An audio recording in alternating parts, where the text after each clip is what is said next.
think I'm going to go with the more experienced team. I'm going to go with the New York Knicks to take Game 1. Draymond Green just sparked chaos online after predicting the Knicks would steal Game 1 and explaining why they might not be everyone's favorite. I think the Knicks actually cause more matchup problems for Spurs than the Spurs cause for them. Yeah, y'all can cry all you want. I don't give a damn. The clip spread fast, and now fans are demanding answers after his comments ignited a whole new wave of NBA controversy. Let's break it down.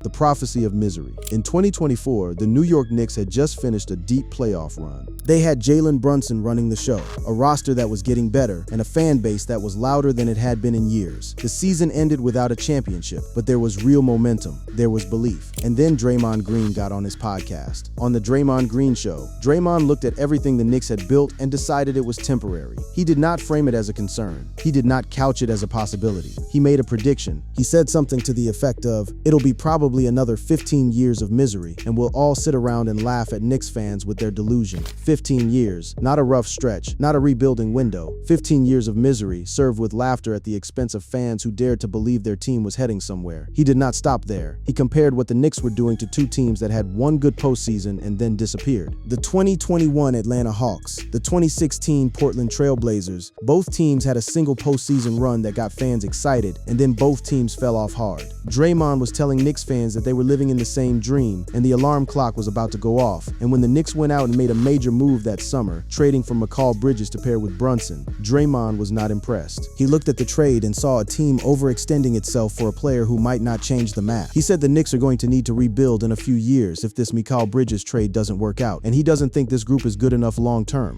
So in the span of a few months in 2024, Draymond had predicted 15 years of misery, called the Knicks a fluke comparable to the Hawks and the Blazers, and suggested the Bridges trade could send the franchise back to square one. This was not a one-off comment on a random Tuesday. This was a position, a thesis, and it became the foundation for everything Draymond would say about the Knicks going forward. Every time the Knicks won a game, every time Brunson dropped 30, every time the roster showed signs of being something real, there was a recording of Draymond Green sitting in a podcast studio telling the world that none of it would last. What made it sting for Knicks fans was not just the prediction itself, but the confidence behind it. This was a four-time NBA champion speaking from experience. When Draymond Green tells you a team is not built to win, it carries weight. He has been to the mountaintop. He has seen what championship rosters look like from the inside. So when he looked at the Knicks and said he saw a franchise setting itself up for heartbreak, it was not easy to dismiss. It was the kind of take that sits in the back of your mind even when you do not want it to. And Knicks fans did not forget. They bookmarked the clips, they screenshotted the quotes, they filed it all away and waited, because the only thing that could settle the argument was time. And time, as it turned out, had a very different plan than the one Draymond Green had laid out. The Knicks did not collapse. They did not fade into irrelevance like the Hawks or the Blazers. They came back the next season with Karl Anthony Towns added to the roster, Bridges settling in, and Brunson playing at a level that demanded attention. The team started winning, and not just winning, but winning in a way that made the 15-year misery prediction look worse and worse with every passing week. But Draymond did not walk it back. Not yet, because in his mind, the regular season was one thing. The playoffs were something else entirely, and it was in the playoffs where Draymond believed the truth about the Knicks would finally come out. He was waiting for the moment when the lights got brighter and the pressure got heavier, and the Knicks cracked the way he always said they would. That moment never came. What came instead was a postseason run that forced Draymond Green to reckon with the possibility that he had been wrong the entire time.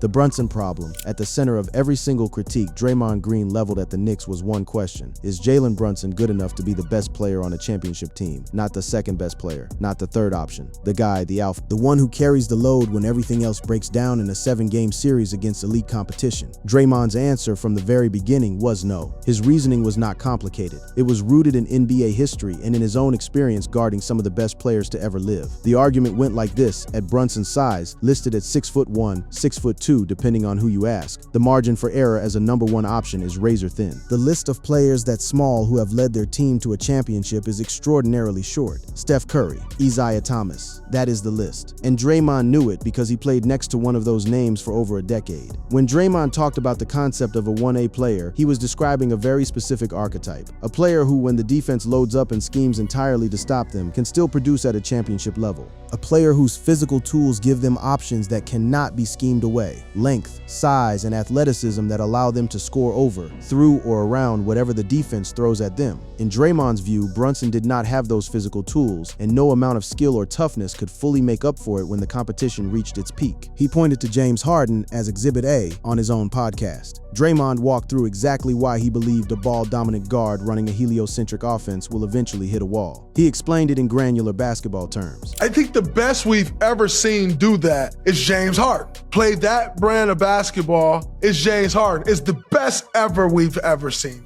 Draymond was drawing a direct line from Harden's Houston Rockets teams to the Knicks. He had lived through those matchups against Harden in the Western Conference playoffs, and he remembered exactly how those series played out. The Warriors loaded up their defense to stop Harden because Harden was the offense. And when the defense could focus on one player standing at the top of the key, making every single decision with the ball in his hands, it became a grind that even the most talented offensive player could not sustain over a full series. It's just that you're in front of our defense. You're in front of our entire defense. You're standing in front of us. That was the image Draymond wanted people to see. A guard dribbling the ball 25 feet from the basket with 5 defenders staring at him, the shot clock winding down, and no easy way out. That was the fate Draymond believed was waiting for Brunson. And to his credit, there was legitimate basketball logic behind the argument. The history of the NBA is littered with brilliant guards who ran into defensive walls in the playoffs and could not climb over them. Allen Iverson, Steve Nash, Damian Lillard, John Stockton, all incredible players. None of them won a championship as the clear-cut best player on their team. Draymond leaned into this argument hard, and he was not alone. Becky Hammon, the head coach of the San Antonio Spurs, had expressed similar skepticism about whether a player of Brunson's size could lead a team to the ultimate prize. Draymond aligned himself with her publicly, adopting her language almost word for word. He was not saying Brunson was a bad player. He was saying that the weight of NBA history was stacked against a player of that size and that style winning a championship as the #1 option. And until Brunson actually did it, Draymond was not budging. The pushback was immediate and fierce. Kendrick Perkins, a frequent sparring partner of Draymond's in the media world, went directly at the argument on Get Up. Perkins brought up every counterexample he could find. He invoked Allen Iverson's name, asking whether anyone would dare say Iverson was not a 1A player just because he never won a ring. He talked about Charles Barkley, Karl Malone, players who were undeniably the best players on their teams, who led their franchises deep into the playoffs, and who simply never got over the final hump. And then there was the broader context that made Draymond's argument even more inflammatory. The Knicks, at the point when Draymond was doubling down, had just ripped through the Eastern Conference playoffs with a dominance that made the 1A debate feel almost academic. Brunson had posted 5 30-point games in the postseason, and the Knicks were 5-0 in those games. Only 3 players in Knicks playoff history had accomplished more 30-point games in a single postseason run. Brunson himself in a prior year, Bernard King and Willis Reed. Those are not names that belong in the same sentence as not a 1A. But Draymond held firm. Prove me wrong, the championship had not been won yet. And until it was, he had history on his side. What he did not account for was the possibility that the Knicks had quietly solved the very problem he kept describing. The offensive evolution. Draymond Green's argument about Jalen Brunson and ball-dominant guards hitting a wall in the playoffs had a shelf life, and that shelf life expired the moment the Knicks changed the way they played basketball. Because while Draymond was busy comparing Brunson to James Harden and predicting the same inevitable playoff collapse, something fundamental had shifted in New York, and Draymond, to his credit, was one of the first people to recognize it, even as it undermined his own argument. The Knicks that Draymond had spent 2 years criticizing were built around Brunson holding the ball, running the offense from the perimeter, and making every decision with the shot clock running down. That was the version of the Knicks that Draymond believed would crack under playoff pressure. But the Knicks that showed up in the 2026 postseason were a completely different animal. Head coach Mike Brown had restructured the offense to run through Karl Anthony Towns at the high post, turning KAT into the primary facilitator and freeing Brunson to operate as a scorer and secondary playmaker rather than the hub of every single possession. Draymond laid this out on his podcast with the kind of tactical specificity that only a player of his caliber can provide. He described how the earlier version of the Knicks offense had Brunson standing at the top of the key with the entire defense loaded up in front of him, and how the new version of the offense eliminated that problem entirely. The New York Knicks back in December played a very ball-dominant Jalen Brunson style of basketball. That's not the type of basketball they're playing today. Towns had become the connective tissue of the offense, distributing from the elbow and the high post, making reads that opened up driving lanes for Brunson and catch-and-shoot opportunities for Bridges and the rest of the perimeter players. And when When Brunson did get the ball, he was no longer tasked with breaking down the entire defense by himself. He was getting the ball in positions where he could attack immediately, make one decisive move and either score or kick it to an open shooter. Cat's making a ton of decisions. When Jalen gets the ball, he's in a position to make a play. This was the detail that quietly dismantled the foundation of Draymond's entire critique. The Harden comparison only worked if the Knicks kept playing Harden-style basketball. They stopped, and the results were staggering. The Knicks had won 12 of their first 13 playoff games heading into the finals. Draymond acknowledged on his own show that the last team he could remember doing something similar was the Golden State Warriors, his own team, the dynasty he helped build. You're talking a team that's won, that's going to the NBA Finals, and they've won. It's taken them 13 games to get there. And then came the admission that hit differently than anything else Draymond had said about the Knicks in 2 years. I said all of that to say, that's no fluke. That word fluke, the same word that had defined his commentary about this franchise for years, the same word he had used when comparing them to the Hawks and the Blazers, the same word that had infuriated Knicks fans from coast to coast. And now, sitting in front of the camera on the Draymond Green show, he was taking it back. 12 wins in 13 games is not a fluke. Not against anyone, not in any conference. Y'all can cry all you want, I don't give a damn. He was still Draymond. He was not going to be graceful about it, but he was in his own way conceding the point. And then he went even further, walking through the other half of the equation that made the Knicks' transformation complete: defense. Karl Anthony Towns had always been the soft underbelly of Draymond's critique. Towns was one of the most gifted offensive big men of his generation, but his defense had been a punchline for most of his career. Draymond had hammered this point relentlessly, arguing that having both Brunson and Towns as defensive liabilities on the court at the same time made it virtually impossible to win at the highest level. Two players who could not guard their positions meant that opposing offenses would always have a place to attack, a crack in the wall that would widen under postseason pressure. But Towns had changed dramatically,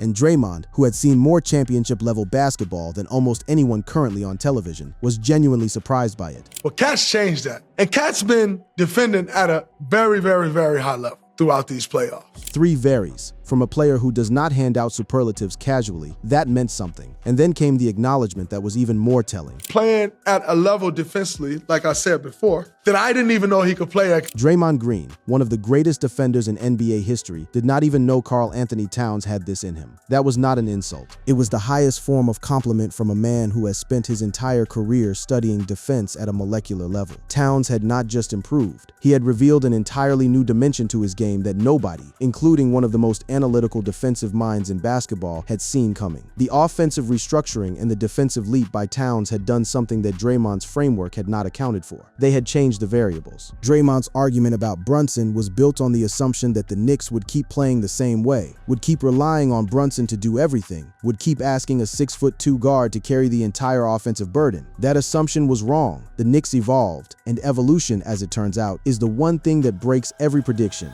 The East is easy until it isn't. Even after acknowledging that the Knicks were clicking, that their playoff run was no fluke, and that KAT had transformed defensively, Draymond Green still had one card left to play, and it was the card he played hardest, the Eastern Conference. In Draymond's hierarchy of basketball achievement, getting out of the East was not something worth celebrating. It was something you were supposed to do. It was the baseline, the starting point. And if Knicks fans or media members wanted to throw a parade because their team had navigated a path through the weaker of the two conferences, Draymond was going to be the one to remind them that the parade route led nowhere unless you could also survive the West's best. He delivered this message with the kind of profane conviction that has become his signature. Shit, what y'all talking about? You get out of the East, you're supposed to get out of the East. It's the East. The argument was simple. The Western Conference had been the superior conference for the better part of 2 decades. The championship path through the West required surviving a gauntlet of teams that were deeper, more talented, and more battle-tested. Getting to the finals from the East, in Draymond's view, was the easier road, and beating teams on the easier road did not prove you could handle the harder one. And he tied this directly to the Knicks fans, a fan base that Draymond had been poking at for years. He accused them of celebrating too early, of treating every playoff win like a championship, and of setting themselves up for the exact kind of heartbreak he had predicted back in 2024. Draymond was not just criticizing the fans. He was suggesting that the premature celebration culture around the Knicks actually affected the players. That the energy of a fan base that celebrated conference finals wins like championships created a psychological environment where the players felt like they had already accomplished something, which in turn made them less likely to push through the pain required to actually finish the job. It was a provocative theory, and it had just enough truth to be dangerous. Championship caliber teams do operate with a different kind of hunger than teams teams that are just happy to be there. And Draymond, having been on both sides of that dynamic throughout his career, knew exactly what the difference felt like. The question was whether his read on the Knicks was accurate, or whether he was projecting an outdated perception onto a team that had clearly evolved beyond what he originally thought they were capable of. The media response to Draymond's East is easy argument was swift and pointed. On Get Up, the panel broke down just how dismissive the take was, with one analyst noting that Eastern Conference teams had won championships in 2019, 2021, and 2024, which directly contradicted the notion that getting out of the East was meaningless. CeCe Lampe, who had herself been skeptical of Brunson as a 1A, drew a line between honest evaluation and outright disrespect. She and her co-host both publicly admitted they had been wrong about Brunson, acknowledged that it was time to take the loss on their earlier takes, and moved on. Draymond, they pointed out, had chosen a different path. He doubled down, he tripled down, and the more he doubled down, the more isolated his position became. Perkins went even further, pointing out the uncomfortable irony in Draymond's argument. He brought up Kyrie Irving getting injured against the Warriors in the finals, and argued that every championship team benefits from some combination of skill and fortune. The idea that the Knicks' path was somehow less legitimate because it went through the East ignored the reality that the West's supposed gauntlet had been compromised by injuries in nearly every memorable postseason run in recent history, including the Warriors' own championship runs. And Perkins saved his most pointed jab for last, going directly at Draymond's own star teammate as proof that the 1A argument was flawed from the start. He argued that Steph Curry did not truly prove he was a 1A until his fourth championship, when he won his first Finals MVP, and that the Warriors had to go get Kevin Durant for 2 of their titles precisely because Curry alone was not enough. It was a ruthless counterpoint, and it landed because it used Draymond's own basketball experience against him. Meanwhile, the social media exchanges between Draymond and Knicks fans had escalated into their own subplot. Knicks fans, armed with years of receipts, were flooding Draymond's mentions every time the Knicks won a game. Screenshots of old predictions, clips of the misery take, timestamps of every dismissive comment he had ever made about the franchise. And Draymond, never one to shy away from an online confrontation, engaged directly with fans in testy social media exchanges that only poured more fuel onto a fire that he had started and seemingly had no interest in putting out. The verdict Draymond didn't want to give. Here's the part of the story that makes everything that came before it so fascinating. Because after all the predictions of misery, after the fluke comparisons, after the Bridges trade skepticism, after the 1A arguments, after the East is easy dismissals, after the fan criticism and the social media wars, Draymond Green sat down in front of the camera for the episode of The Draymond Green Show that aired right before the NBA Finals, and he did something that nobody expected. He picked the Knicks, not reluctantly, not with a caveat that undermined the pick. He laid out a detailed basketball-specific case for why the New York Knicks would beat the San Antonio Spurs in the 2026 NBA Finals. He talked about their matchup advantages, their offensive evolution, their defensive growth, and the experience edge they held over a young Spurs team that had never been to this stage before. And quite honestly, I think I'm going to go with the more experienced team. I'm going to go with the New York Knicks to take Game 1. He picked them to steal Game 1. He picked them to win the series, and the reasoning he offered was deeply, almost uncomfortably specific. He talked about how the Knicks restructured offense, with Towns operating out of the high post, created matchup problems that the Spurs had no clean answer for. Well, if Karl Anthony Towns is out at the top of the floor and you have to guard him with Wemby, all of that curl action and all that stuff going on, they're going to be in the paint getting layups and dunks. If the Spurs matched Wembanyama against Towns at the top of the key, it pulled Wemby away from the rim, which was where he was most dangerous. And the Knicks' motion offense, with all its curl actions and cuts, would attack the paint the moment Wemby was displaced. Draymond saw it. He understood the chess match at a level that most commentators could not reach, and the conclusion it led him to was the same conclusion that Knicks fans had been screaming about for months. This team is for real. He also acknowledged, directly and without hedging, that the Knicks had the size and length to contest Wembanyama's greatest weapon. So the size around the point of attack defender becomes as important when guarding Wemby as anything. He walked through the roster. Bridges at 6'8", Hart at 6'6", Towns at 7 foot, Mitchell Robinson at 7 foot. The Knicks had enough length to affect the lobs to Wemby at the rim. They could not stop him. Nobody could, but they could make the Spurs work for every single point in ways that other teams could not. And then Draymond delivered the line about the Spurs that became the headline. Spurs still ain't been through nothing. They ain't been through much, right? That was the flip side of his argument for 2 years. He had told the Knicks they had not been through enough to be taken seriously. Now he was telling the Spurs the exact same thing. The Spurs were young. They were talented. They had Wembanyama, who might be the most gifted player to ever step on an NBA court. But they had not been to the finals before. They had not felt the weight of a 7-game series where every possession in the fourth quarter feels like it lasts an hour. The Knicks had, not this exact version of the Knicks, but enough of the core pieces had been through deep playoff runs and heartbreaking losses that they carried the scars that Draymond believed mattered most. And he had apologized, quietly, almost in passing. Draymond acknowledged on his podcast that roster improvements like adding Mikal Bridges and Karl Anthony Towns had proven his 15-year of misery prediction wrong. He admitted the Knicks had gotten better in ways he did not foresee. So what do you make of all of it? 2 years of takes that range from skeptical to openly contemptuous, followed by a detailed basketball-savvy endorsement of the team he had spent all that time burying. Was Draymond Green a hater, or was he a championship-level basketball mind who held the Knicks to a standard that they had not yet met, and who was willing to change his position once the evidence demanded it? The answer might be both. Draymond is a competitor. He evaluates teams through the lens of someone who has won 4 championships and knows exactly what the mountain looks like from the top. When he looked at the 2024 Knicks, he saw a team that was short on several critical dimensions: size, defensive versatility, offensive structure, and a true number 1 option who could survive the deepest waters of the playoffs. Those were legitimate criticisms. They were not pulled from thin air. They were the observations of a man who had spent a decade playing at the highest level of professional basketball and who understood better than almost anyone alive what it took to win it all. But he also clearly enjoyed the antagonism. He enjoyed poking the Knicks fan base. He enjoyed the social media confrontations, the podcast rants, the doubling down in the face of mounting evidence that he was wrong.